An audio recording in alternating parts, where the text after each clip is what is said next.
ito yung mga lesson na natutunan ko for the past years of my experience being an entrepreneur. Quick, short lang sa life ko before. Dati pa ako nag-work sa isang crew, sa isang fast food chain for almost 2 job po pinasukan ko. 1 year po ako sa isa, tapos 2 years po naman yung isa. And then after that, way back 2016, na-invite po ako sa entrepreneurship. When the time I was broke, habang nag-work pa ako sa isang fast food chain, ay na-invite po ako sa isang entrepreneurship, which is network marketing, na since ngayon ay still tumatakbo pa rin. Sa company yun, na dami kong natutunan.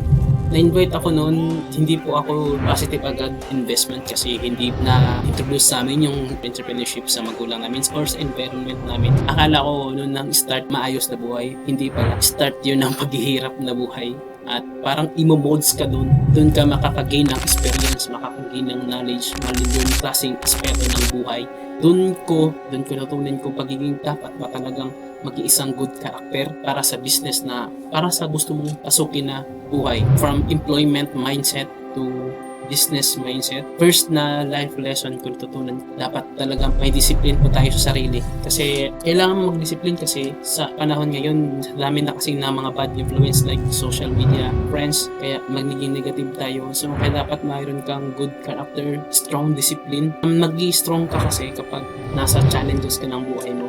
And ngayon ko lang kasi ang nalaman na ang magandang disiplina talaga sa sarili. Hanggang ngayon ginagawa ko pa siya, yung tinatawag na monk mode. Ano yung ibig sabihin ng monk mode? Bigyan ko kayo ng ideya kung ano yung monk mode, yung tinatawag na balanced diet or tinatawag na no alcohol. Napaka-importante talaga ng good character. At ako kasi sa dami ng naranasan ko na struggle is kailangan mo talaga maging strong heart.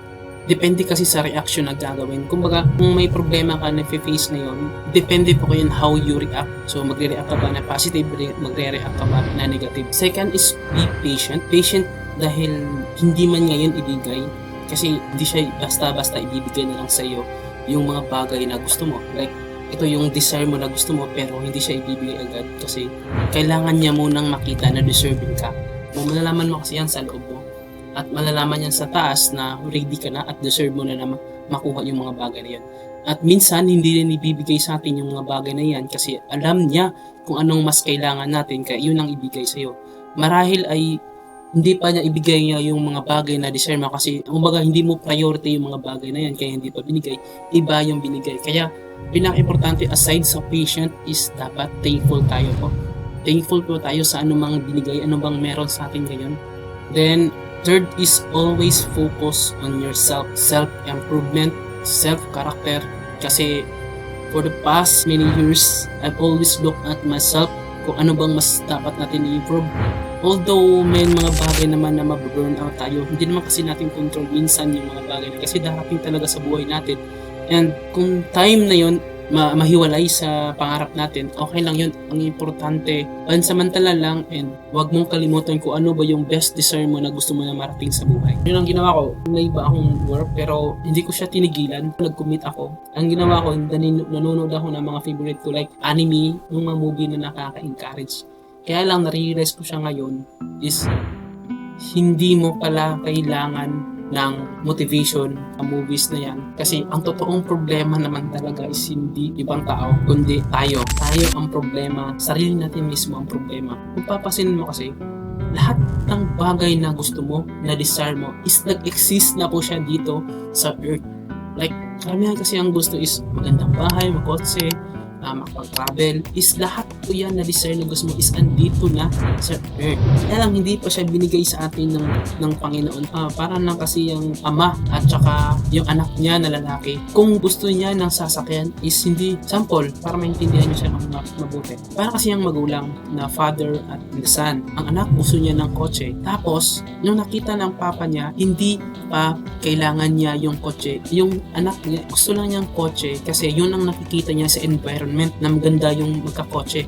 Pero nakita ng magulang niya na hindi pa niya masyadong kailangan o priority yung sasakyan. Pero yung ama niya is marami ng sources na ganun. Hindi siyang ibigay kahit anong oras sa kanya.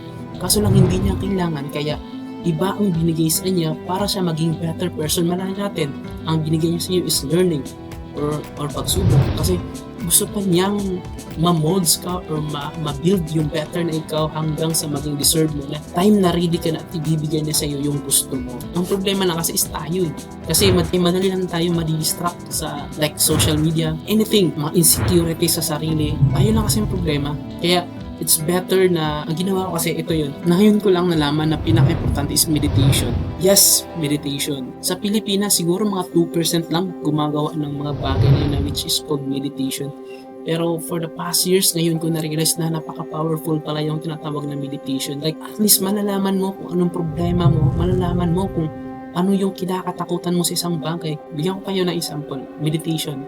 Based on my experience, nagawa ko siya is pag-iwas sa bisyo. Nagbisyo po ako, I think 2 years straight nagbisyo po ako ng kahit anong bisyo. Ginawa ko siya like yosi, alcohol. So, gusto ko siyang i-change. Kaso lang, ang may tinatawag kasi na habit, nahabit na natin for 2 years. Grabe naman ako magbisyo dati. Yeah, and one day, na-realize ko gusto siyang i-quit. And tapos, ang ginawa ko is una, nag-decide. Pangalawa, nagdahan-dahan ako hindi naman siya iniwan yung friends. Kumbaga, gusto ko lang mahiwalay sa kanila. Parang doon ako nai-influence sa bisyo. Hindi ko naman sila sinabihan na ganito, ganyan, na ayoko. Pero gusto ko lang talagang medyo ilayo yung sarili ko sa kanila kasi gusto kong iwasan yung bisyo na yan. Thirdly is meditation, guys. Napaka-importante nito. I-meditate mo kasi, ano ba? Bakit mo ba kailangan mag-use at bakit mo ba kailangan alisin yung habit na yon? Ano yung benefits na ibibigay sa'yo? Kaya 10 minutes lang per day meditation is very important. Malalaman mo kung ano yung inner self mo. One of my recommend book na pinaka magandang basahin at marami kang matutunan is yung Meditation, Marcus Aurelius. And lastly, gusto kong i-share sa inyo guys na yung sinabi ko sa inyo na patient kanina.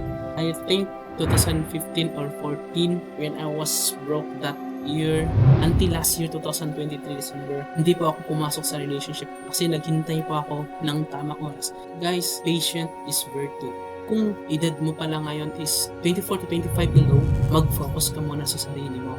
Huwag ka munang pumasok sa relationship kasi i-cultivate mo muna sarili mo. Kasi kapag pumasok ka sa maagang relationship, hindi pa na-build yung sarili mo, ikaw, hindi pa na-build yung pagiging strong mind and not strong body, but also strong mind and strong heart. So, pag ma-build mo yan ng una, bago ka pumasok sa relationship, ang tamang tao ibibigay sa'yo after mo pag-deserve mo na.